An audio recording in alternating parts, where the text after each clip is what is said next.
it hella big, had to run it back again. Light it up. Gotta do it.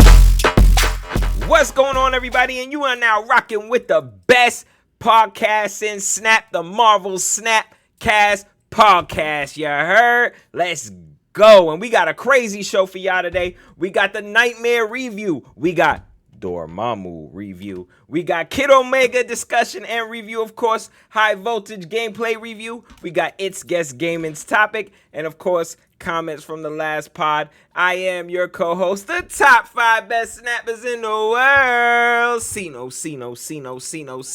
because I snapped that hot fire, you heard? And I rep that power on all day. And of course, we got your other co-host giving you the strategical and analytical views, the brainiac of the crew. He is It's Guest Gaming. And last but not least, guys, he is the variant god, the infinitiest player in the game. He got every variant. Every variant. He is the super tech god. Let's go. All right, guys, since you guys loved Facts so much and they were haters and they cut that short, we gonna start all over again. Let's go. Cino fun fact number 1. If we all playing Teenage Mutant Ninja Turtles, Cino gets to eat all the pizza. All the pizza? All the pizza. All right, y'all, back to you. All right, that's awesome. Thank you, Cino, for that awesome introduction. Yeah. Guess, how was your Father's Day, man? I want to kick off with that. How was your Father's Day? I didn't have one. Okay.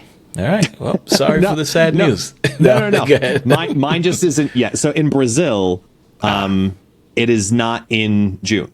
Brazil's Father's Day is in August.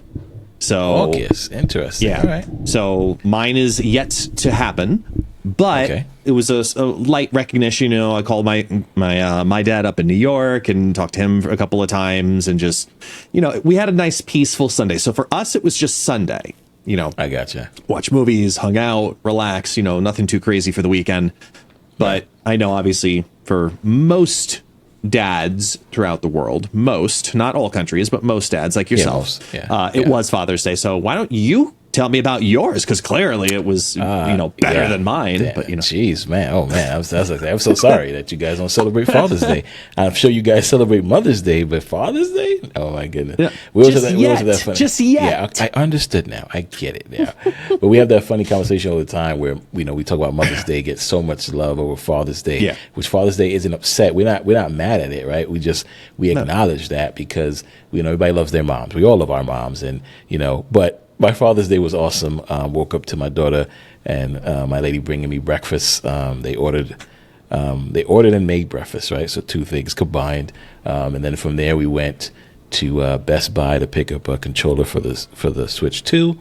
And then they got me this awesome mat for my desk that allows me to charge my phone and my AirPods now on the mat, nice and flat. Nice. Very cool. Box. But yeah, so it was a pretty cool Father's Day. We hung out. Like I said, had a good time. So I definitely enjoyed Father's Day. It was a great time.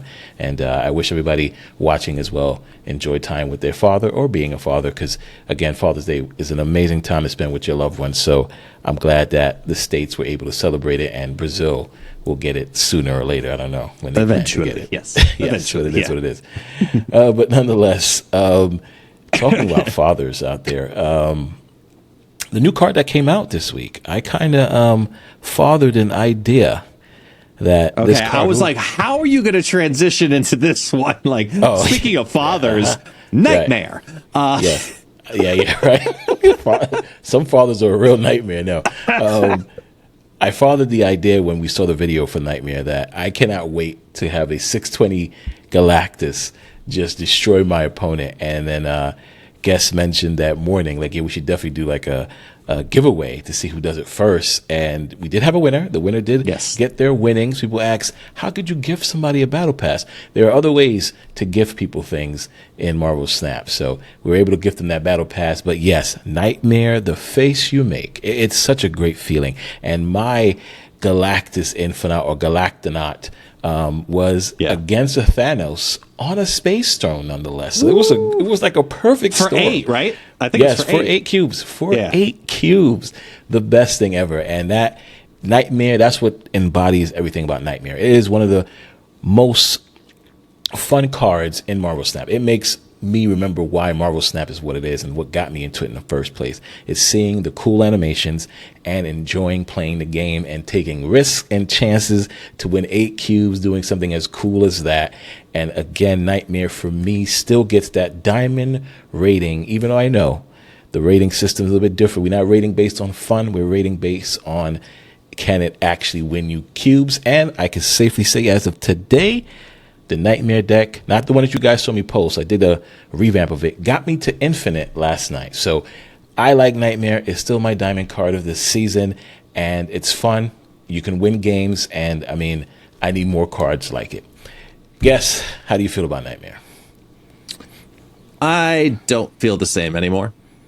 I was really excited. As you could tell from the last podcast, it was my diamond card for the month. I thought it was going to be absolutely insane. And I feel like there's only 2 ends to Nightmare play. It's that level where you're at, where it's, the Galactonaut chaos, and then just absolute dog water conversions that could happen. And almost nothing in between. There's no like, oh, this is kind of good. No, it's just either you hit the nuts or you're dead in the water. And I'm less high on the card now. I kind of felt like when the cool moments got to happen, it was fine. It was fun. It created some, really unique, like for streamers, it's great. You get the random moment, the content to share on social media. Like for us, it's awesome. But I ended up actually kind of feeling more like this was a worse version of Airship. And take that for whatever you wish, because some people love Airship decks. But the way I ended up feeling about it was you play it down on 3, and then your entire hand now is completely random. Versus in an Airship deck, you at least know half of your deck going into it. Right. The second you play Nightmare, it's like old Loki used to be, where you had no idea what you were going to get. It's just, here's an entirely new hand now. Right. And that play, I don't think it's been cracked yet, in the sense that it's a dangerous deck on ladder to constantly be aware of. Right now, it's very popular. But I very much so think that this is a flavor of the week. I do think that this is a fun deck, and it's why you see the concentration of games going up on it, because it is fun. Don't get me wrong, it is fun. And some people, like yourself, are having a lot of, success with it. Congratulations. Right. Awesome. The majority says otherwise, at least based on what I've seen, and even the numbers on Untapped. That's the tracker that I prefer. I'll say it just kind of feels like a negative deck in that sense. It's like a 50% win rate, and then when you hit big, you hit big. You've got to know how to retreat for 1 and go all in when you've got the nuts. Right. That's the hard part about the deck, and I think that's the hard thing about it for a lot of people, is that level of high rolling randomness. So gotcha. I'm less on. I'm still going to call it a gold. Okay. Wow, a gold. I'm giving a platinum. Jeez, no, I'm not going to give it a platinum because there's too much variance for it to be considered consistent for meta play. I think it's a popular deck because it's fun, but it is not the. You're not going to see it in the top 10% of Infinite. You're not going to see it in tournament gameplay going very, very well regularly. I think it's just a card. I think it's fun. It's fine. It's for the Airship lovers out there. It's oh my gosh. Yeah, I know. I'm sorry, man. Like I wanted this to be a really, really good card, but I could not get there. I just could not get there. Listen, that's fair. I said to you last week, I hope the card isn't broken. I hope it is on Mr. Negative's level. That's exactly where it is, right? So on Mr. Negative level, it is. Yeah, I agree. I totally get that. I also think people are playing it kind of, a different way than they should be, maybe. So playing it on turn 3, never do that, right? The way that the deck I built was kind of made is that you're hoping to get all the cards you want by turn 4. So what I did is I skipped turn 4. In most cases, I have She-Hulk in my hand because I also have Thaddeus Ross, right? I'm trying to pull She-Hulk, Infinite, or Red Skull from turn 2. So most cases, I have She-Hulk in my hand and I have Nightmare, and Infinite, right? So by turn 4, I skip into turn 5. I get to play She-Hulk on the field, and I get to play Nightmare. So by turn 6 now, I have the cards in my hand, whether it be an Infinite or a Red Skull, that's something else, and an Ebony Ma, that's something else. So my turn 6 play is where I actually utilize the Nightmare cards. So I think that's the difference, where I think people play Nightmare as early as they can, and then of course it bricks some of the cards you have. Like the worst feeling ever is to have a 620 Destroyer, right? Because you're not playing that on turn 6 now. You know what I'm saying? So I totally get what you're saying. I totally agree with your points. It is Mr. Negative all over, because when you do pull it off, and then if you don't get the nuts, pause, you get the shittiest thing you get possible in your hand. It's like the worst feeling on planet Earth. I also feel we need a better way to tell what the cards are, because there was a case where I thought I had an Enchantress still, and it wasn't an Enchantress, it was something else. And I'm like, oh my gosh. So I really hope that also helps. The UI change also helps get the card on a better winning scale. But yeah, no, I agree. Listen, I'm happy that he is on Mr. Negative's level, because if he wasn't, he would be nerfed to the ground and he will be completely broken. It won't be fun for the game. So I'm happy that he isn't broken and he is as fun as he is right now. So I hear you. Still a diamond card for me, though. So, all right. So now you guys let us know how you feel, what your guys been doing. If you've been winning, losing, having fun, let us know down below in the comments. On to the next card, which I think a lot of people are high on. And to me, it looks like it's going to be fun. It gives me very Exodia Yu-Gi-Oh vibes, but I don't know. I'm not sold on it. Guess sell me on Dormammu. All right. So Dormammu, we've never had a card like this, right? It is a card that has steps and levels to it to manifest itself onto the board, right? So it's another 7-cost card, 11 power on base, and you start the game with the first summoning ritual in your hand. Now, the first summoning ritual, they're all spells or arcane, right? I was like arcane, arcana, whatever.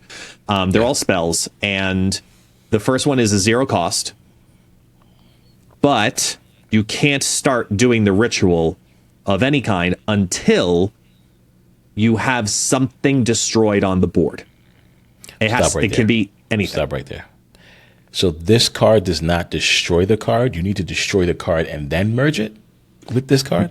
So the first on reveal, because there's 3 summoning rituals to summon Dormammu onto the battlefield, right? So step 1 is the 0 cost version, which is on reveal. Right. Merge your highest power destroyed card with Dormammu to continue. So you have to destroy something first. So fastest you can do it normally is turn 2.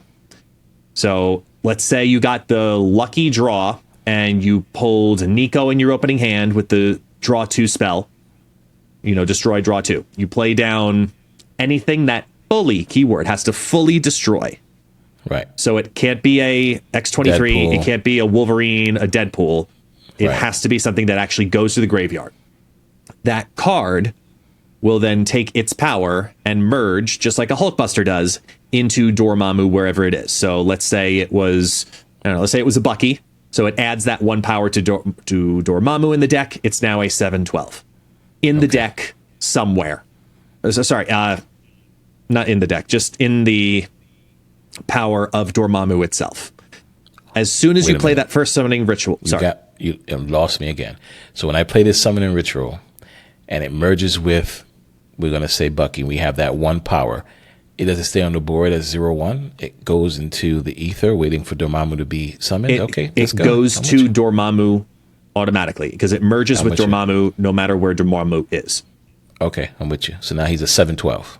Right. Step 2 automatically gets that next arcana into your hand. The next summoning ritual is a 1 cost summoning ritual, and typically you can play it on the next turn no matter what. no problem because it is an odd reveal.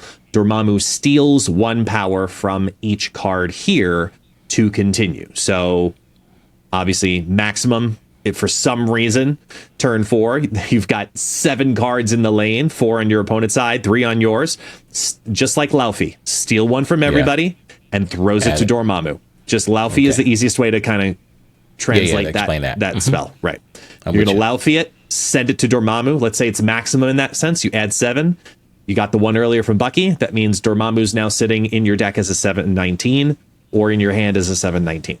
He's wherever he is, he's a 7/19. Yes, 7/19 with you. Next up, you then get the 3rd summoning ritual. This is the final summoning ritual. It's a 3-coster though. On reveal, destroy 2 of your characters here to summon Dormammu. Now, those cards can be cards that do not have to go to the graveyard. So it can be an X-23 on the board, a Wolverine on the board, etc. It just has to find a lane that has 2 cards in it that you can destroy.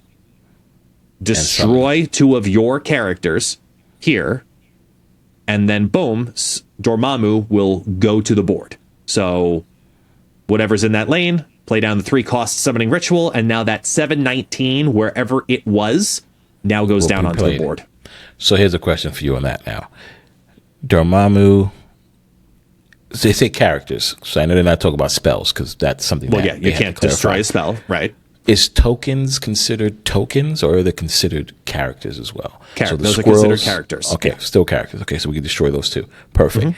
Dormammu, no matter where he is, meaning, so if we had him in hand and we discarded him by using, for example, Lady Sif, and he's in the graveyard, once we play this 3rd summoning ritual, he will return. Unless he's banished, I assume he can't come back. But as long as if he's discarded, destroyed, or in the deck or hand, he will then show up on the field after you destroy 2 cards and bring him to life. Now, there's no other way to summon Dormammu, meaning I can't use a Red Wing and pull him on the field if he's in my hand. You can. Okay, so we still can do that. We have extra energy. We can still play that 7 whatever. But to summon him without having to do the extra rigmarole is just basically a rigmarole. Is basically use and follow the summoning ritual spells, like in Yu-Gi-Oh, and send cards to the Shadow Realm, and voila, summon Dormammu. Okay. So, for example, you could take it to give another example of, like the Dormammu-ness factor. Say you didn't have any ability to destroy a card in any way, shape, or form in the first 3 turns. Turn 4 comes down, you play Jubilee. Jubilee can pull Dormammu from the deck and plays it onto the board. It's a 7/11. Okay, cool. Right. You're still sitting on that 0-cost summoning ritual on turn 5. Now, you can finally say, let me go to destroy something and also play that. So now finally, because you had the Jubilee down, it's turn 5, you had the ability to throw something into Death's Domain. I don't know. You threw Bucky into Death's Domain. That Dormammu that's on the board as a 7/11 will now grow to a 7/12. That's awesome. This is something definitely different in Snap, and I like it. I'm here for it. I'm down for the complexity, and I'm down for the fun. I like all of that. That is awesome. The key is going to be trying to get that card down or protect it as well. I mean, because playing the 3-cost card puts Dormammu in that lane, or does it just summon Dormammu wherever he wants? It's in that lane wherever you play the 3rd summoning ritual. That's where it should, because you have to destroy 2 of the characters here in that lane to make it happen in that here lane. Correct. That's awesome. I like that. A lot of strategy going into it. That's pretty good. I think it's definitely a lot to drop a 7 whatever, but it all depends on what you destroy and combine the power with it. So no, I like this. This is awesome. Yeah. This is fantastic. So listeners, I'm asking the questions that you guys might ask, so you guys know for sure exactly how Dormammu works. So if you guys are interested in spending those tokens, opening those packs to get it, now you know exactly the play lines, what can and can't be done. Guess, thank you for breaking that down. That's awesome. So preview-wise, what is your preview score for Dormammu? I think this is a platinum card. I think this is a card that actually is going to be a lot easier to summon than it sounds. It's because it's a lot of steps, and people are going to have to get used to it as they first play it. But when you think of how easy it is to get multiples of cards onto the board, it's very easy. Like something as simple as a Mr. Sinister, something like a Sentry. Go ahead and destroy the Void as the final summoning ritual, and you're replacing a Void and another random card with a Dormammu. Yeah. Like, right. The hood. That's a big thing. You know, you could destroy Nimrods and make those explode all over the place. You can, you know, do a whole bunch of squirrel shenanigans if you want. Sure, fine.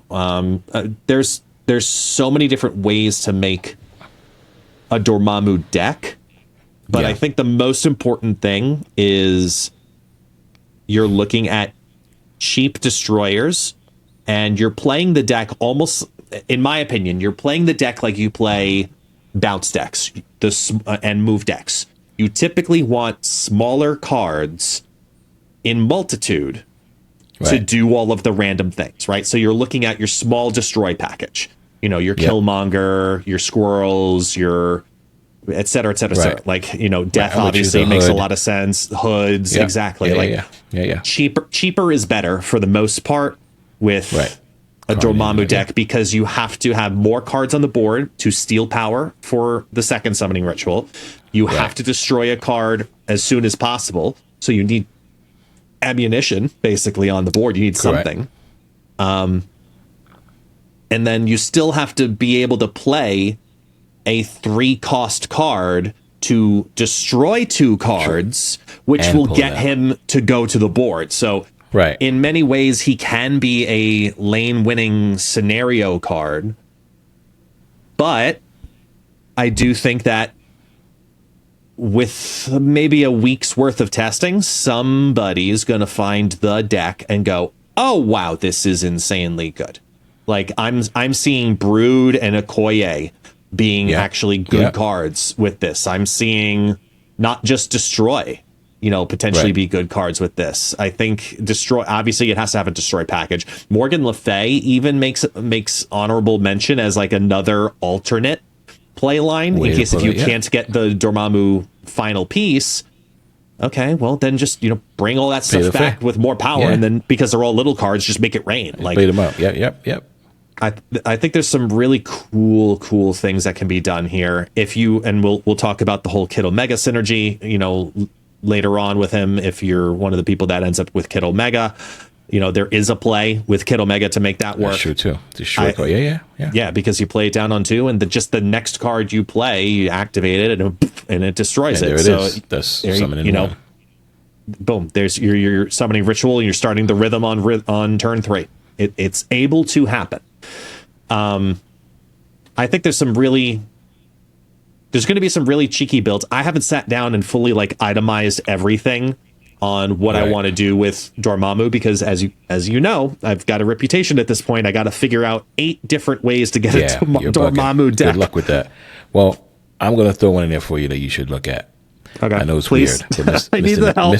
Oh my God. Mr. Negative. Why? Negative destroy. Why negative? Why not? You got the null. You get the Panther. You could destroy the Panther.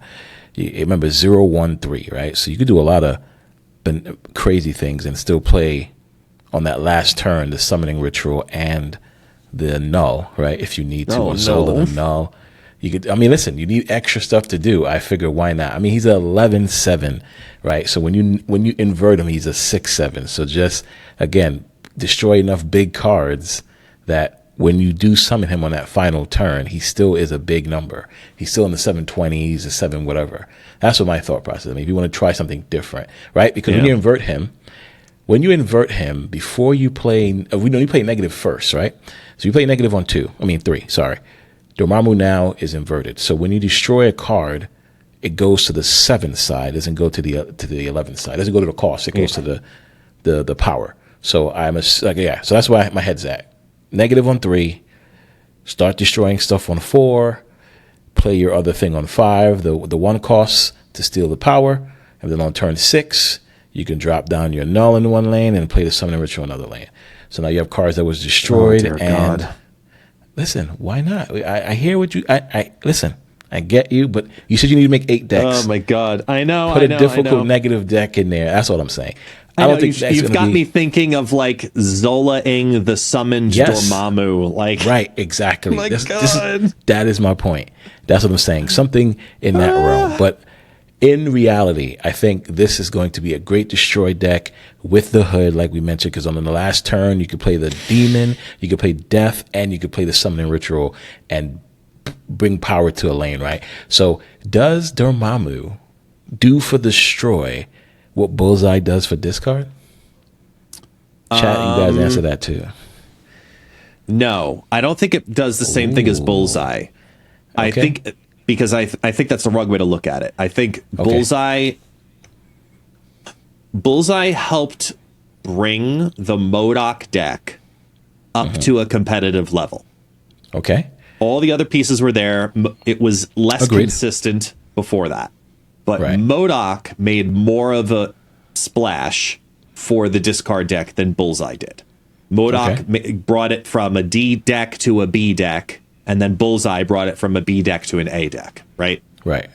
I think that this Dormammu line for Destroy might be what was needed to bring Destroy from being a B deck to an A deck, just like how X-23 brought it from a D deck to a B deck.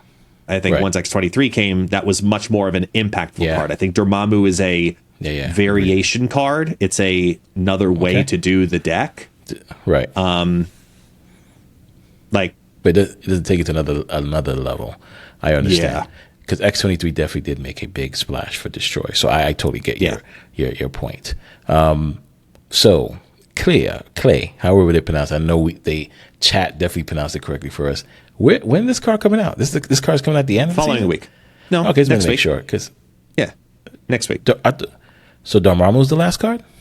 No, Dormammu and then Clea. Right. So Dormammu's coming up next week, which is Tuesday. Right. And then she's the following week. You said next week she's coming out. Well, the next week, not next week. The next week after Dormammu. Sorry, I have a great thing for that. But we can't talk about that right now because we'll be here all night. Talk about, do you count Sunday on a Saturday as next week, or is it just the next Sunday, or is it just Sunday?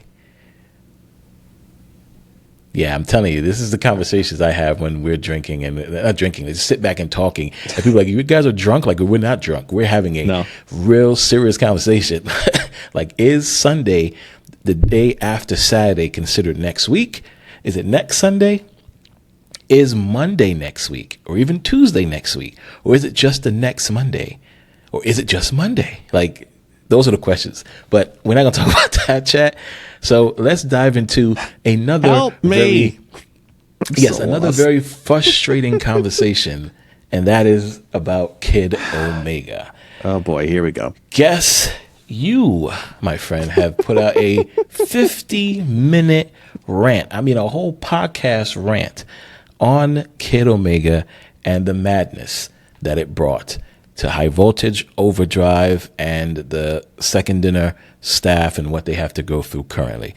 You eloquently explained the frustrations on all sides, both Second Dinner, you as a content creator and working close with Second Dinner and the team, and also the free-to-play and normal players out there. And I think it was well put, well said, and it wasn't a attack Second Dinner. It wasn't a I'm here for the people only. It wasn't a, hey, I have, workings with this company. I can't just bash them. It was a very honest and true and brutal statement on what this whole thing has brought to the community. And I think if you guys haven't yet, go ahead and watch that 50-minute rant. I will leave a link to it. You can 2x speed it. It's fine. Yes, I will leave a link to it down below for you guys to check it out. Now, I don't think Guess is going to talk for 50 minutes right now about it. No. I'm going to let him say his piece on it.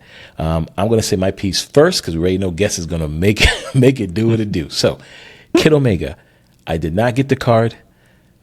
For me, I felt this card should have been in the 15,000 voltage section alongside Cobra and one of the variants. I think it should have been there because even if you roll and you don't get Kid Omega, at least you only had to get 30,000, right? Or 30,000 or 45, right? So at least at that moment, you at least had a chance to get this card.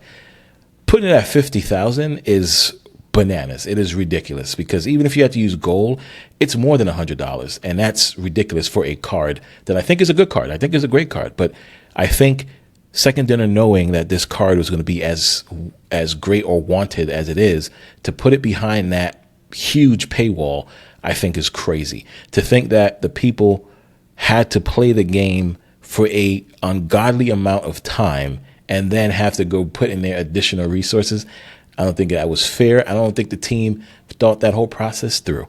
But nonetheless, my thought on the whole thing was, if Kid Omega, Cobra, and even the Doom variant was in that, hey, pay 15K volts, roll the dice, see if you get the card, and if you don't, get another 15K, I think that would have been totally fine. I also think if they made the Doom variant 50K tokens, nobody could complain. I would say, like I say, for every other variant that is expensive, hey, when you walk down Madison Avenue, you see a pair of Gucci shoes for $10,000, you don't get mad at Gucci. You just walk right by that. Do not pick up those shoes. And I think that's where Second Dinner needs to understand that line of, hey, you can make your cosmetics as expensive as you want, and I'll support it because you don't need cosmetics to play the game. You need Kid Omega if you want to enjoy and have a good time with this wonderful Activate Destroy card. So putting it behind that paywall, I think, was bad. And I know a lot of people agree with that. Some people who don't. Some people don't. People think it's, it is what it is. But I haven't gotten a card yet. I'm hoping. Well, I'm waiting to see if I can play some overdrive. I've been playing it a little bit. I'm having some fun. But if I don't get the card by getting a good amount of voltage, then I'm just going to wait for it to be in a snap pack. As a content creator, I should be saying that. I should be saying I need to get this card and make content. But I think we should talk about content creation down the line, either in this podcast or another episode. But nonetheless, guess that's my take on Kid Omega. As a card, I think it's definitely in the platinum range. And I didn't give Dormammu his love, but Dormammu I think is going to be a platinum card too. But I think Kid Omega, as a preview for me, because I haven't gotten it yet, I think it's in the platinum range. The ability that it has is just maybe even double platinum, right? It's a 2 cost that you can activate when the card gets destroyed. So that buffs a lot of decks up, right? You got the Nimrods, the Destroy decks, the Elixir, combination. This double platinum, this Kid Omega card is just on that level. So that's my take on the card. Guess go ahead and let people know how you feel. Well, I will let them know how I feel because otherwise we will be here for another 50 minutes. That's true. That's true. But I think it's important to say post that video also what's really kind of transpired. There are basically 2 points I want to talk about with Kid Omega and the whole scenario that's gone down with the pricing, the breakdown of the community, and the reactions. I mean, it's pretty much unanimous. This was not a good thing. I don't think we need to go into detail about that. Right. I want to, first off, for those who listen to this podcast who have watched the video, the amount of insanely good feedback I've gotten from that video is the last 2 days is beyond overwhelming. The last 2 days of nonstop people subscribing to the YouTube channel, coming into the Twitch chat for the very first time just to say, hey, I saw your video. You got my sub. You got my follow. That was amazing. Thank you so much for sticking up for us. I know how difficult a position it is for you, but you're standing by us. Thank you so much for explaining it. Best version I've heard. Like just a lot of positive feedback about the commentary from that conversation.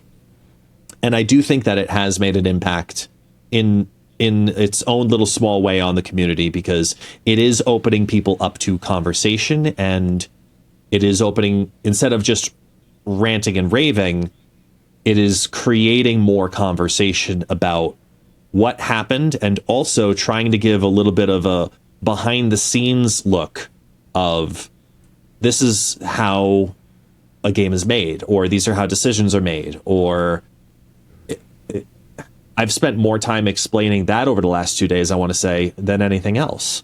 because of how everything's gone down. And this is going to be the last time I say this, because I said it a couple of times on stream today, but I think it's worth talking about for the podcast, which is why we haven't heard from them outside of thank you for your feedback. We're making a decision. When we have something, we'll announce it. I want to share the inside scoop of how this works for Second Dinner, for when they've got to make this kind of a decision, this kind of a, adjustment, reaction, whatever you want to call it. So this all went down, obviously, Monday night. Well, afternoon/night. By the time it had 24 hours to really fully register, that's when Second Dinner can fully assess and say, okay, here's the overall initial reaction. Needless to say, obviously, not good. Now you're at Tuesday afternoon, and they're saying, okay, we have to have a conversation about this internally. We have to figure out what we're going to do, how we're going to do it, whatever it is. Everybody, to ask them in the last part of a Tuesday after 24 hours have passed, very difficult to get everybody's schedules in line. Everybody schedules a meeting. They get ready for the next day. Now we're here on Wednesday. Wednesday, they have meetings. Tuesday night, possibly even, they also have meetings talking about it. And it's not just one department, because this isn't something that you can just say, okay, well, here's a free card, everybody. We're going to kitty pride this situation. You can't do that. Can't do that. No. And the worst thing you can do is just say, oops, sorry, here's just some more volts. It's more than that. There has to be explanation at some point. There has to be understanding. There has to be, ownership. There's so many different elements to the decision that happen from a business standpoint also. So they make whatever those decisions are internally within Second Dinner, and then they have to clear those decisions within all the other departments within Second Dinner, communicate those all the way around, figure out how they're going to execute it. And then you got to remember, this is a Marvel game. Marvel. Mm-hmm. Because it's a Marvel game, all of those decisions and, more importantly, PR announcements also then have to go through Marvel. So you're doing that all day Wednesday. And even yesterday, on Wednesday, I said, hey, this is how it's probably going to roll out. I wouldn't be surprised if we don't hear anything today based on, how this all goes out. Maybe we'll hear something tomorrow. And I was hopeful for it to be tomorrow, which was Thursday. Me forgetting, because I'm in Brazil, that in the States, and also for Second Dinner, which I can confirm without breaking anything, they have off for Juneteenth. Yep. And people aren't working. And I can't speak for Marvel on that sense of, who's in office for Marvel or who's not, but people have a holiday. And I think it's fair to say everybody should be respectful on each other's holidays, So 100%. If people aren't working, people aren't working. As much as we need and want an answer, it's still a game and they're still people. So that's where we're at now. It's Thursday night when we're recording this and we haven't heard anything. And by the time you hear this, hopefully they will have said something, because in my opinion, there is no reason for us to not hear from them on Friday. Sunday. Now. Yeah, I don't know when. It could be first thing in the morning. It could be reset. It could be at 4 p.m. Pacific, right before everybody goes on their weekend. I don't know. Right. But I could just justifiably see any of those 3 time periods.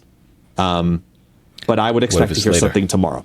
If it doesn't happen, if it's Monday or Tuesday, if it doesn't happen before 5 p.m. Pacific, that will be the beginning of the exodus I was talking about in the video. right. Because it will be the largest PR fail in Second Dinner's history. And that's why I'm so confident in saying you'll hear from them tomorrow. Yeah. Well, Friday, today, depending on when you're listening to it. Friday. Listen to it. Yeah. Yeah. Yeah. Like you will hear from Second Dinner. I'm that confident. I would bet my tournament relationship with Second Dinner on it. Like I'm that confident on it. And if not, I mean, you're going to see me playing a lot more Rivals next week, but because There's no reason to that. not hear from them tomorrow, specifically. Right. There's no reason to not to. It's fair to say this has sucked as a community. This whole situation on a card that was very highly hyped, and without, doubling down on everything I've said in the video, because that video, needless to say, exploded. For me on my YouTube channel, that was the highest viewed video ever in all of my content creation career. That is the most views I've ever had on a video. And it's been, 2 days? That's amazing. A day and a half? Expect more. Whatever. Expect more. Yeah, that's amazing. It was a 50-minute clip of me ranting on stream and breaking it down and analyzing and second dinnering and all of that. I never in a million years expected that to be as well received as it has been. Because it's a long video, let's be honest here. That's why I say 2x speed it. I don't care. That I'm telling you, I 2x speed our own podcasts. You should, because I speak slow and I do that intentionally. But I'm floored at the community's reaction to hearing as much as I can talk about what I expect and what I know, but also not breaking my relationships and NDAs and all these other things. Right. So the Kid Omega situation has been an awful one. This will go down in Second Dinner / Marvel Snap history as a really bad week, I should say. And I'll put up number 2. Yeah, number 2 behind Nexus events, definitely. Yeah. But we also have to, and it's the only thing I'm going to be really preaching next week, I think, as long as I'm playing Marvel Snap. The only thing I'll be preaching next week is we have to give Second Dinner the opportunity to not just move past this situation and get through it, because, they may respond to us and tell us stuff that we're not happy with. And it might be here's what happened, but we're not going to, compensate the way that you may want us to. Right. We very much so could hear. We could also, get a Kitty Pryde and I could be completely wrong and everybody gets a free card, which I highly doubt. But Me too. it could happen. It could be either end of the spectrum. I think we're all going to be looking back, and I'm going to need to push forward the narrative for this community of we need to let people reflect and say that they made a mistake, they owned their mistake, and as a business, this is the answer to the mistake, and we have to move forward. How many times can we allow that, though? That is the question. That's fine, because people like to talk about, Second Dinner's made this mistake before, and a long time ago. So you give them not Nexus. I'm talking just people like to talk about it like, how many times are Second Dinner going to rip off our money, or they're going to make a mistake or release a card wrong, or I don't count those. Yeah. Okay. The community that says those things, either A, are inaccurately overreacting, or B, accusing the wrong party with what actually went wrong. Because a lot of things that went wrong in the last 2 years had nothing to do with Second Dinner. And that's all I will say about that, because I have a lot of people that I respect on both sides of that fence. Yeah, that's what I said. It would count, but yeah. Right. But if this specifically happens again, we have every reason to be accusatory, because this is that new chapter for them as a self-publishing company. Yep. And we have to hold them to a standard as a consumer, as a player, that we will not tolerate X, Y, and Z. I'm not saying get free shit. Don't try to put those words in my mouth, because I hate when people try to do that too. I'm saying that we should have a bare minimum expectation moving forward, And I know that they have that expectation too. And a lot of this year has been put together with duct tape and bubble gum because no one expected this year for Second Dinner to go the way that it did because of everything that happened in January.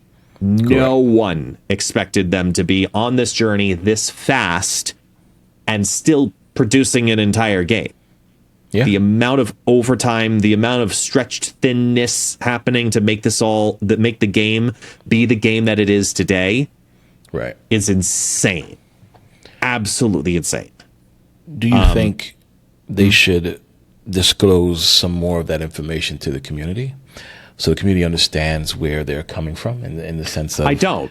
Okay. I don't think as a business it's necessary to divulge into everything behind the scenes to say here's the exact reason of but more so something. You run into an issue with stakeholders, you run into an issue with licensing agreements, you run into other legal issues when you reveal too much behind the scenes.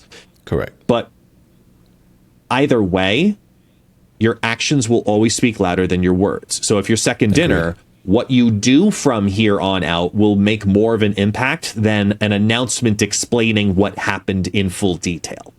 So that they have to move forward with as the direction of how to fix whatever this is. And that's the standard I'm going to be holding them to, as a player as well as a creator is, look, I have a lot of things in the pipeline for this year. And if I'm going to put my face and name and reputation into a company that is supporting me, I need to make sure that they're supporting, more importantly, my community and the other players of this game. Because sure, it's my full-time job, but as much as people love to throw around the word shill, I'm not, because I also have proof of it from my content creation career. If I feel like something's wrong, or that the people are getting ripped off, or I'm getting ripped off, like truly legitimately ripped off, I will leave. No Vaseline. Agreed. And I'll just straight up leave, and it'll be overnight. I did that with Disney Mirrorverse. I will do it again with this if it ever needed to come to that, and that'll be for any game, because my sanity and my reputation, career, community, that is always more important to me, and I want to continue to have that respect and balance. And I know that Second Dinner knows this from me directly too. So I'm going to do everything I can to fight for the community, to speak professionally and pass on constructive feedback. And I beg the community to do the same. Agreed. Well put, well said. Thank you for answering those questions and saying how you feel. Again, I like to ask these questions to play both the side of what the community feels and, of course, what a business might feel, and what they can actually, what they should disclose for people who are listening, so they understand the questions, that where they come from, so that people can say, you know what, I had that question. I'm glad Tech asked that question. So shout out to you for that. Again, we'll leave that wonderful rant down below. Now, what this overshadowed is the next thing we're going to talk about, and that is the high voltage overdrive, overdrive. With this issue, I'm going to dive into high voltage again. When guests say we support the community, support our community, we're talking in a general sense, as well as the people that are on the guest list versus people who are on the tech squad, right? Right. My tech squad crew, some people reached out to me right away, was like, don't play the game, we shouldn't do this, we shouldn't do that. I'm like, no, we have to speak our mind and say what we want to say so they can listen. But what I won't do, and I'm going to, for my tech squad, I'm not going to get Kid Omega unless something happens, they make a change, or they put it in a snap pack. I'm going to stick to that for sure. There's no Kid Omega variant, so I'm good right there for that, for number one. Number two, we'll dive into that topic after this. But high voltage, I've been playing it. It's fun. It is nightmare-esque, right? It is very orangey, out of nowhere madness and chaos. And I think it is a good mode to be in between ladder and conquest. Do I prefer the original high voltage more than overdrive? Yes. I prefer the original high voltage over this. I can't say I enjoy watching a full 2 minutes of chimichangas popping up on the screen and feeding itself to cards. I cannot enjoy that. That's fair. I cannot enjoy the everything move to the left. Not at once, not a Heimdall play. Just yeah, I can't enjoy that. And destroy the weakest or the world ship at the end of the game. Just randomly pick one of the 2 lanes to destroy. Not a fan of that either. So for me, I think it's a great thing to jump into when you're feeling either stuck on ladder or bored with conquest. But for me to play the grind to get certain things, I'm going to have to do it to get the variants, because that's my plan, at least to get the variants. And I do want that chain border. But that's about it. Everything else I can wait for. But yeah, I don't know. I got to give this mode, I got to give it a double silver, man. That's what my take is on high voltage. I think overdrive. I think it's a bit too much, but I think it's good as like I said, an in-between of both ladder and conquest. And I'm not mad that this mode isn't staying. I am mad that high voltage doesn't stay. I'm mad that Sanctum doesn't stay. But between this and Deadpool's Diner, I would prefer Deadpool's Diner. That's my take on it. So that's how I feel about high voltage overdrive. Yeah, you guys let us know how you feel about it down below. Guess, how do you feel about HVO?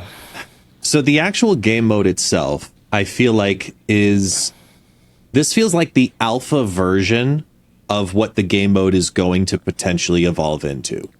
Obviously, it's the first iteration, but it just feels unpolished. And I'm not even talking from a bug aspect or like like you said, the animations on the chimichangas or the moving 1x1s. Like, those are tech things that they can just have to deal with for the week. Mm-hmm. And then for iteration 2, they put it on the bug fix list, make that fix. I'm talking from a core mechanic of the gameplay. I got to give a shout out to Snap Judgments with Pulse Glazer, because he had an interview with Sam, the lead designer for this game mode. And he used one word that really just defined the entire experience, which was Arisham-esque. The game mode is Arisham-esque. And the problem with that for me is that it's exactly that. It's Arisham-esque. And I think it's too Arisham-esque, but they could have a couple of dials adjusted to really make it shine. Like, right. I like the idea of the random cards being added to a degree. I like the idea of the reactor and the effects of the reactor having an effect on the game state to a degree. What I don't like is the intensity in which those two effects are affecting the actual gameplay in the expedited game mode. It's supposed to be a 4-turn game mode that you move through faster. I think obviously, there's the bug thing that they're going to fix about, how fast these things actually happen for the animations. But minus from that, I think you could have executed this game mode with adding just 4 cards to the deck, not 8. I think you could have done it by having the reactor get procced off once 2 cards get played rather than 5. Right. And the reactor effect only becomes active on turn 3. Exclusive, or the final turn only, so that only, and you know what it is, and you're trying to prepare for that final turn specifically. Like, I think there's a world where that exists, and then all of a sudden you've now got a different strategy in the exact same shell of an expedited game mode. You have your standard deck. You can play turn 1 and turn 2, in what we'll call classic high voltage style, and then you've got to make a choice. Turn 3 comes around. Do you play the 2 cards you need to qualify that reactor effect to happen on the final turn? Or do you want to not have it happen and just play your deck out? And that final turn only effect is really exciting. I like because that's why people like tournaments. That's why people want to play Magic, because they want the game final turn epic moment experience. And the developers want you to finish every round of every game. They want you to be in the game as long as possible. So you better make that final turn more engaging. And I think High Voltage Overdrive delivers the correct idea, but missed on the values. So they need to OTA the game mode to make it even better, what we want it to be. We're so close to having like a game mode that could be as fun as High Voltage. It's really close, like really, really, really close.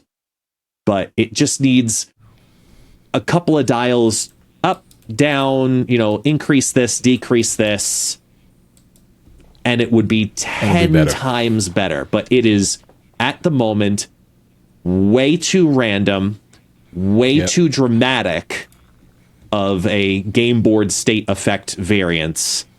And like the reactor effects for certain ones, it feels like they were completely unshelled.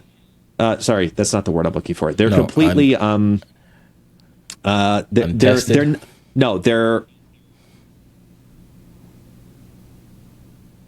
They needed more time creating different reactor effects, because their solution to certain reactor effects of, well, we don't want this happening on turn 4 because it doesn't really affect anything, so we're just going to change it to a whole nother effect on turn 4 if you didn't get the first reactor effect by turn 3. Right. What? Like that to me just is so backwards, rather than just build a different reactor effect. Like it's like they're patchworking the reactor effects. The reactor effect, Homer is working on this reactor. That's how I feel. Yes, for sure. And we all know how good that's going to end up. So I they're so close on this game mode. I expect iteration 2 to be dramatically better. Okay. Because the shell is good. I agree with you. It's a double silver right now, but it does have the potential to be great. I agree. As using the core pieces that are right there with not much adjustment could dramatically make this game mode so much more enjoyable. And it could be a diamond game mode. It really, really, really could. It's so close. It can. I'm hoping it is. We'll wait for version 2. I mean, they did some things with Deadpool Diner that was better in version 2, so we're hoping to see what happens there. I mean, I think Sanctum was super fun, and I can't wait for that mode to show back up. Sanctum Showdown was a good time. They make some changes to that. Let's see what it does and make it better. But High Voltage 2.0, I think will be Overdrive 2.0. I think will be a better version than what we have now, because they even fast forward the chimichangas. Like you said, outside of the animations, they could do something quickly to fix that. But all the other things that you mentioned, I really hope they do take that into consideration and fix it. And speaking of stuff, prizes in that shop, Cobra, we didn't talk about. I don't care to talk about it. I got Cobra one time in the in High Voltage, and he did the thing. He destroyed an Infinite that was created by the Voltage, and I was like, "Ooh, that's pretty cool." But I don't care. I don't care about this card, and I hope when I roll, I don't get it. Speaking of which, let's talk about what I don't get, and that is the change to the standard of Snap content style. I'm gonna let you kick things off with that and how you feel about it.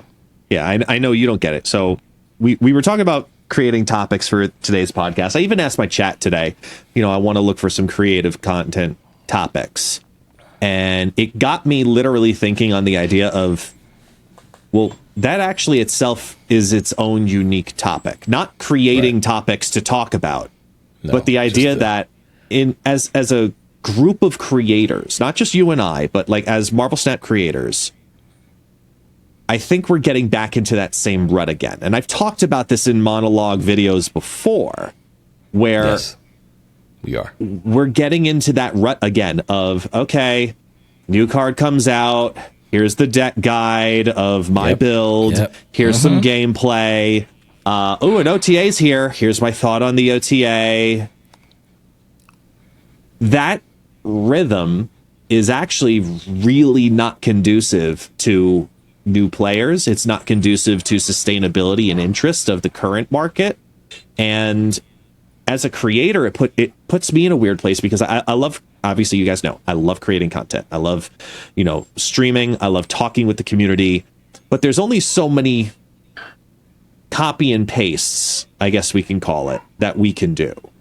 So I want to talk about how, as creators, for the viewers, what kind of content has not existed for Marvel Snap that we could take from other games or just completely reinvent, right? Yeah. Like I tried doing, for example, deck guides that had no gameplay in them. Because everybody, let's be, I know, if you're watching this on YouTube, you're guilty 100%. Of it just as much as we are. We know out of that 30-minute video, you are watching the first minute and a half to understand the deck. And then most of you are going to the deck code and then going to try the deck out yourself rather than watching gameplay. Most of you, not all, because some people do watch it too. Yeah. But we know this.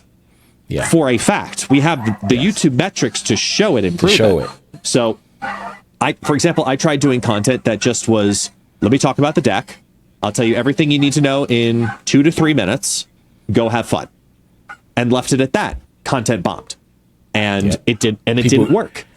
People in the comments, hey, can we see some gameplay? Like, I'm with you. Continue. Yeah, it's so weird. But I think that for Marvel Snap, one of the questions I want to ask you, because you've been around, since beta, and I've been around since just about global launch. Right. Are we now at the place again, because of the emergence of snap packs, because of the emergence of tournaments, because of the self-publishing, are we now at a comfortable place as a group of creators to say we need to start revisiting the very beginning? We need to start creating beginner guides, everything you need to knows, top 5 series 1 cards, this and look at and literally restart again, because it's something I've basically started on my end of going back to the very beginning, because it is a very good place to start, as somebody very wisely once said. So I think exactly.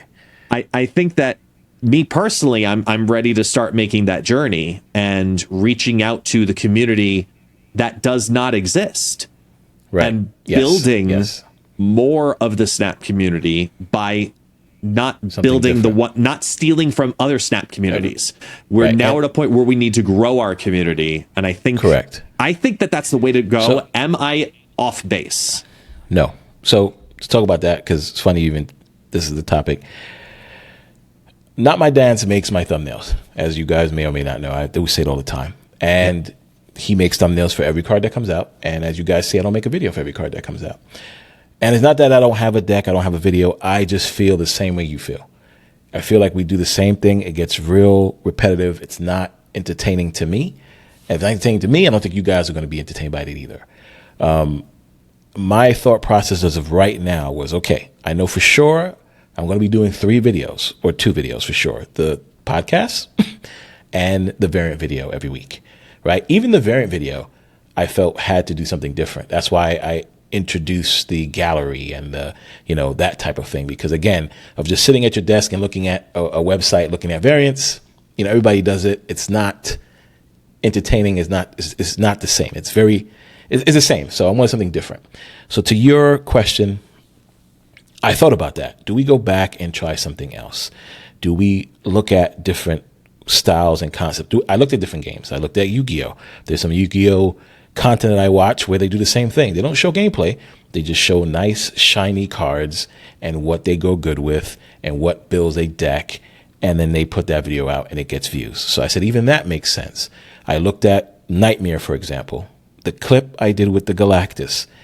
I was like, I should just put that clip in the video and say, here's the deck that I use. Here's some cards you could swap out that will make it fun, and let that rip and see what happens. Like, that's where my head was at right now as far as a Nightmare video goes, because I do want to make a Nightmare video. I just don't know if I want to make a Nightmare video, because again, I'm stuck in that place of, everybody else is doing the same exact thing, like you said. Here's a card that comes out. Most cases, they show the video from Second Dinner's development video, talk about the cards. Some people give a history on Nightmare. Some people don't. They show their deck. Here's the video. And nothing is wrong with that. I just feel that we all do it. And what's going to separate us from each other is who's bringing either different energy or something completely different to it. And getting inspiration from other games and other videos is the biggest thing we have to do now.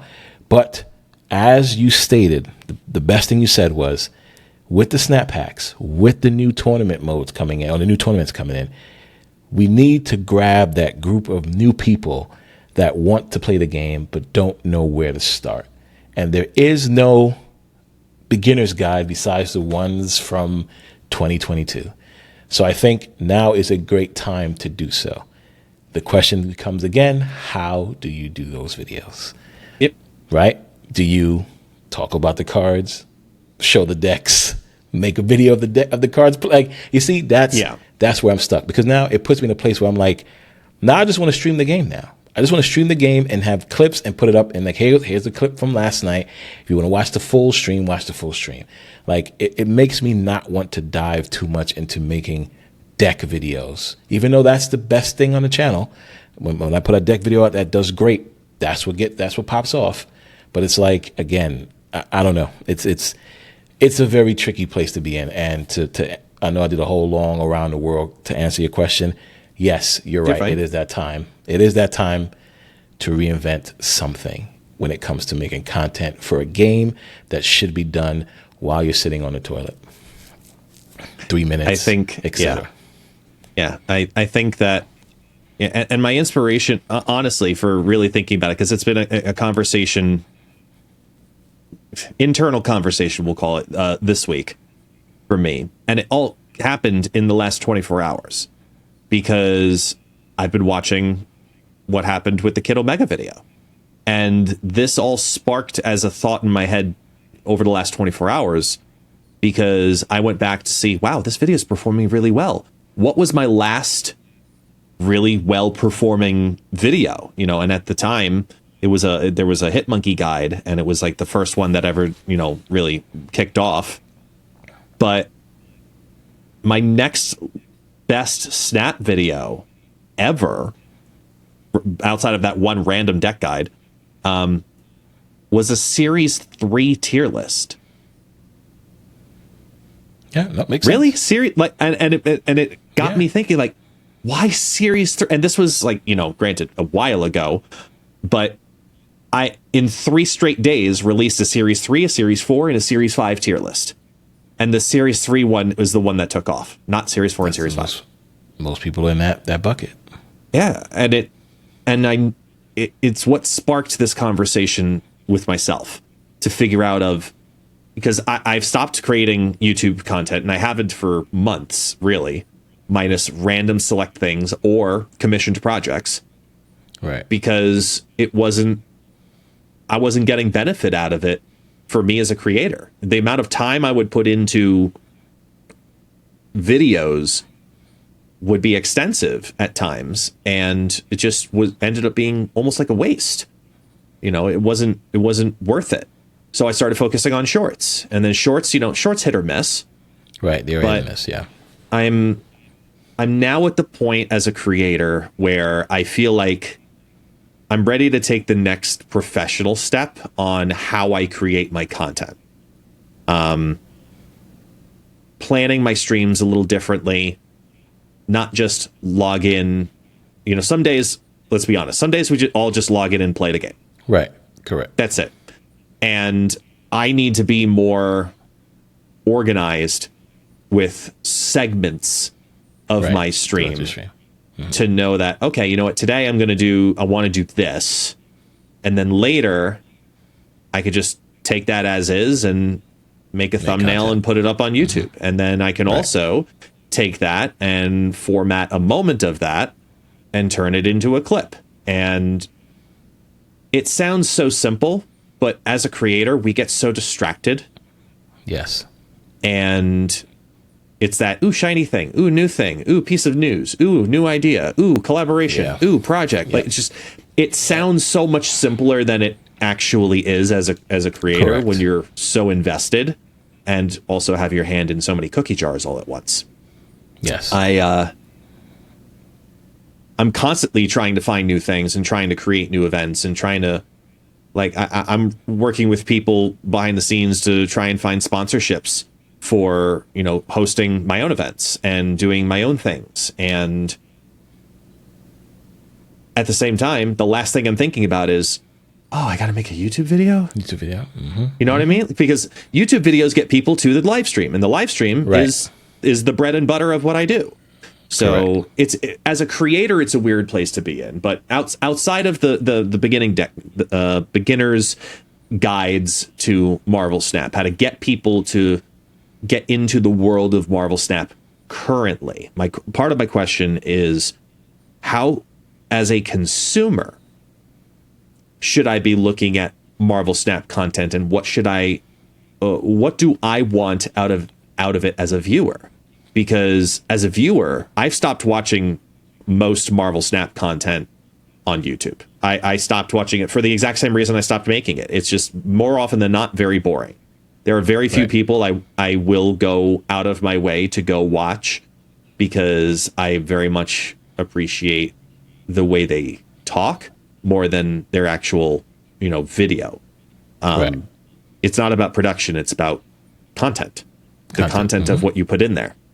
I'm more a believer in that, and I think the community is kind of leaning towards that. So, like, for my own knowledge as a viewer and as a creator, what can I be making different that would make me want to watch Snap content more? And that's the question I pose to you, and I pose to the community as well. It's tricky. It depends on the person, depends on what's going on in their life. It depends on what they see, right? I mean, you got to think about what hooked you into wanting to play Marvel Snap. Yeah. You also got to look at the people who saw a video and got into Marvel Snap because of said video. So it's a lot of things that take place, right? This game has a great IP. It has a great mechanic. It has, you know, again, one of the shortest but most strategic gameplays out there. So to put something that embodies all of that into a video is the key, right? If you want to get new people, that is the key. Here is a game from an IP that you trust and love that can be played in X amount of minutes, that gives you great satisfaction and has a strategic way and a unique way of playing a card game. And I think if you can nail that, then everything should be fine. That is it. I think that's basically it, because that's what draw us to it, right? I mean, for people watching, I saw the IGN video, which wasn't a long video. It was an IGN video, new card from Marvel, new card game from Marvel, the team that ran by the person that brought you Hearthstone. For people who didn't know who Hearthstone was, right? But you heard the name. And then you saw all the cards. First you saw Spider-Man, Chavez, Galactus, and then you saw all the cards just full up on the screen, and all of a sudden you saw the gameplay, and that was it. Coming soon, sign up for the beta. And that's what got me into it. Coming from, you know, Yu-Gi-Oh! And seeing a Marvel card game, yes, that was it. Yeah. One of the shortest videos ever, right? But it got me intrigued. So I think that's what it is. It's about being able to show all those things in your unique way to grab new people to play. And I think that's key. I think that's how the victory is won at that point. It's so interesting, like from a creator's point of view, looking at the community, and then on one end, we live in a TikTok generation, right? We live in a YouTube Shorts generation. People doom scrolling. They want their, 15 seconds of dopamine, move on. 15 seconds of dopamine, moving on, right? And then in the same breath, they'll also go watch a 50-minute rant about Kid Omega. Like, no, listen, unedited. Guess sometimes you look at yourself and go, all that work I put in this one video, and then I put this video up, and look at that's exactly it. It is the most confusing thing on the planet. Yeah, that's what I'm saying. And like it's just that, man. I don't know. It is what it is at that point. It's wild. It is wild. It is wild. My most viewed videos was definitely the collector series, and Yeah, that was good.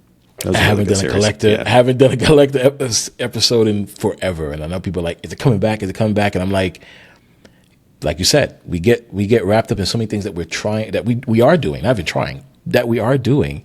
Yeah. For ourselves, for the community. And it's like some of these things, like I got to make a YouTube video. I got to get people on a call. I got to do the judging, which, trust me, I love doing. I love doing the collector. It is super entertaining. But yeah, I mean, listen, man, you're right. This is a very chat, consumers, community, even content creators that watch and listen. Let us know your thoughts, because that's exactly where I'm at right now. I'm in that same rut of, I do a deck video. I even had the green screen for one. I did 2 of those. And it was doing well, but it's like, it's not doing that well. So it's like, should I continue putting that energy, that edit effort, and not streaming and not doing this? Right. Beyond the stuff that we do here on the podcast and beyond our own streams, as you guys may not know, which I'm going to talk about now, is I also run some tournaments. We do have 2 tournaments coming up at the end of this month.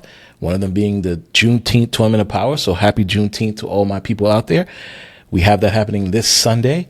We have some awesome content creators, some awesome matches that will be done. Me and Cena will be casting it, and that'll be on my channel this Sunday. And then the following weekend, we have the Tournament of Pride, which will also be a phenomenal event hosted by Gregor, Lauren Whatevs, and Teves will all be casting next week Sunday. So having to get those things in place and get the things that's needed to run those events takes time and stuff in the back end that people don't see. So that takes away from that stuff as well. And then not to mention working with guests, Gunny, and models on the 2 gauntlets that you guys saw, the Golden Gauntlets. Those also take time. So it's like, but we don't want to stop there, right? Like, we don't want to stop there. We want to do that for the community and more. And then that's where we get stuck in the, how do we make content better, right? Like, it's just, man, this is a great question, great topic. It's just all of that wrapped into one. It's just a crazy thing to think about. Yeah. I just thought it was something interesting to talk about, because it's also a good moment to ask the community, you know, what do they want? What do you want? What do you think? What do you enjoy? What do you, I don't know. I just look at it through a different lens sometimes. And sometimes even just talking it out live in a recorded content, it just gets your brain working differently. Yeah. Listen, if you guys want to see me do nothing but collector videos, say the word. that's what I'll do. There you go. Collectors every week, right? It's easy. Done. Exactly. Speaking of what you guys want to hear and what you want to see, here's a segment we talk about and show. Well, not show. We talk about the comments from our last podcast. And we kick things off with the first topic, which was people need more Sino fun facts. So if you guys saw the beginning of the last episode, Sino threw the topics out the window and gave 500 of his most fun facts about his age, him being older than guests, him making me great, all these wonderful fun facts. So that was a very funny comment there. Somebody also said, Sino want to be DJ Envy so bad. That is pretty funny, because now I do see it. Now I can't unsee it. I hate you. Yes, now I can't unsee it. So thank you for that comment. DJ Sino. Facts. And then somebody mentioned, because we did have that wonderful topic about the draft mode. Somebody mentioned my suggestion for draft mode would be you have 1 draft deck slot. You may draft a deck at your leisure, but only use it in draft mode. Additionally, each draft deck can be used once, maybe more. I don't know. Very interesting concept. But okay. I get the direction they're going with it, though, where it's like you go into a draft with a bunch of people, you do that draft, and then that deck is separate from the rest of your collection. Everything else. And then you can only bring that deck slotted deck into a game mode one time to play that out at your leisure. So on the one end, from the drafting perspective, I can see that working. But from the competitive perspective that happens because of the draft, I don't know how that works. Yeah. And then we have Vic, who's also in everybody's stream and is on my alliance. Shout out to Vic. We did meet him at the first ever SnapCon, which is crazy enough to talk about. Very true. So draft mode would be great for Snap. I think that it would shake things up, seeing top decks all the time. From seeing top decks. So switch it up from seeing top decks all the time. Yeah, I mean, listen, I agree. Like I said, like what Guest mentioned as well, we need to second need to snapify draft mode, not high voltage overdrive it, but snapify it, right? To make it even be something different that works, etc. I would just hate for this to be a temporary limited game mode. Draft mode? I mean, I think to start it should be limited, right? Till they get it correct. Yeah, I was going to say it has to come as a limited time game mode. Get the results from it, get the feedback from it, get the implementation right. Yeah. You know, it's kind of like, you know, our tournaments are kind of the same way, where, you know, we brought the Golden Gauntlet series, and we said to everybody during, you know, the Golden Gauntlet, like, hey, we're just testing stuff. We're figuring things out. We're seeing what works, seeing what sticks, and seeing if the interest is there. Right. And now we have to go back, and now we have meetings, and now we go take a look at the data, and then we decide, is this worth doing more of it? Is it worth doing it more consistently? Is it worth doing it more regularly, or larger or smaller? Or like, that's exactly the same thing has to go in for a game mode if they decide to make something permanent for the same reasons. Correct. Yep. I'm going to go two more of these. One of them is we need a way to scrap variants or boosters for some other currency. I have 1K cloak boosters, and I don't even think I'll ever use them. And I think we've been saying this for a long time. I would love to be able to do that. I know card games like Yu-Gi-Oh! I'm going to go back to allow us to break down cards for other currencies. So I think that'd be cool at some point. I don't know if it's on the top of the list. I don't think it needs to be, because at this point, I'd rather know, some other things. Like, I don't know, because you think of you know, TCGs, right, where you have duplicates, and it makes sense then to burn the duplicates to make a better version of blank, you know, a more embellished version of blank. I get that aspect of it, but in this game, boosters are the closest you can get to that, and it's also a consumable source.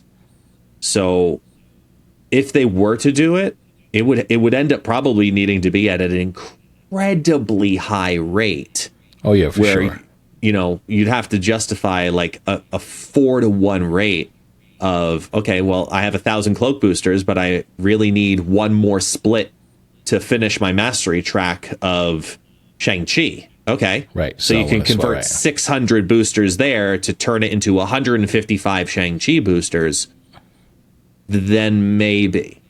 But the actual variants themselves, you'll never, ever get that to happen. No, I don't think so. There's no reason to get that to happen. No. In my opinion. No, like, even if there's variants I never will use, it doesn't make sense to say burn this variant. I don't think. No, the boosters is a great idea, because that makes more sense. And then the last topic here we have: I've never played draft mode in any other game. In my mind, I have some framework for something that I would give a try. Erisham Arena. Since Erisham represents randomness in the game, a random number of cards generated for each player. Let's say about 20 to 30-ish. You get a turn worth a time, and you pick 12, and then you play. Win 2 out of the 3 rounds for a match to win. And they said we did bring up a good point. If Second Din is going to have to do something special to that mode. I like that idea, Erisham Arena. I like the concept, or where they're going with it. It's going to be tough to do that much cards unless it's not draft, right? Like we mentioned before. That's going to be a little tricky. But nonetheless, I see where they're trying to go with it. Yeah, I mean, there's an easy spin you can probably take on that too, where instead of, you know, needing to filter it down, if it's going to be Erisham Arena, you know, just go ahead and take the idea of, you know, you bring a deck in, and then they just randomly shuffle in 8 more to bring it 20, right?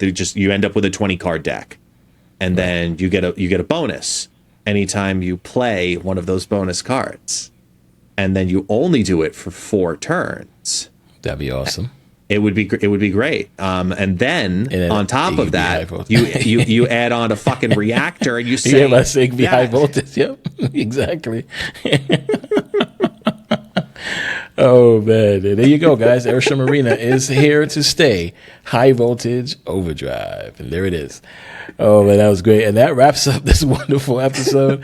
Guys, leave a comment down below. We'll read your comment next week, hopefully. And again, we do have two awesome events coming out. We have, of course, the Tournament of Power Juneteenth celebration happening this Sunday on Super Tech God's channel, and then we have next weekend on Gregor's channel the Tournament of Pride. All right, guys. Thanks again for listening. Guest, thanks for being here. I appreciate it. And we'll catch you guys in the next episode. Peace. Peace.